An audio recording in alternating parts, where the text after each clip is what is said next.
రాత్రి ఆకాశాన్ని చూసినప్పుడు మనకు కనిపించే నక్షత్రాలు చాలా అందంగా మెరిసిపోతూ ఉంటాయి. కానీ ఒక షాకింగ్ నిజం ఏంటంటే, మనం చూస్తున్న నక్షత్రాల్లో చాలా వరకు ఇప్పటికే నశించి ఉండొచ్చు. ఇది వినడానికి నమ్మశక్యం కాకపోవచ్చు కానీ, ఇదే అసలు సైన్స్. నక్షత్రం నుంచి వచ్చే కాంతి భూమికి చేరడానికి సంవత్సరాలు, మరికొన్నిసార్లు వేల సంవత్సరాలు పడుతుంది. అంటే అర్థం ఏంటి? మీరు ఇప్పుడు చూస్తున్న నక్షత్రం వెలుగు నిజానికి వందల సంవత్సరాల క్రితం విడుదలైంది. ఆ సమయంలో ఆ నక్షత్రం బ్రతికే ఉంది. కానీ ఆ వెలుగు మన కళ్ళకు చేరేసరికి ఆ నక్షత్రం పేలిపోయి నశించి కూడా ఉండొచ్చు. అంటే మనం ఏం చూస్తున్నాం? భూతకాలపు వెలుగు, అంటే లైట్ ఫ్రమ్ ద పాస్ట్.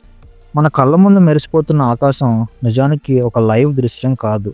అది ఒక మహావిశ్వపు ఫోటో ఆల్బమ్. ఏంటంటే మన సూర్యుని వెలుగు కూడా మన కళ్ళకు చేరడానికి సుమారు 8 నిమిషాల సమయం పడుతుంది. అంటే సూర్యుని కూడా మనం ఎప్పుడూ 8 నిమిషాల పాత రూపంలోనే చూస్తున్నాం. మొత్తానికి మనం ఇప్పుడు చూస్తున్న విశ్వం నిజానికి ఇప్పుడు కాదు. మన కళ్ళకు కనిపించే ప్రతి వెలుగు కాలం దాటుకుని వచ్చిన ఒక సందేశం.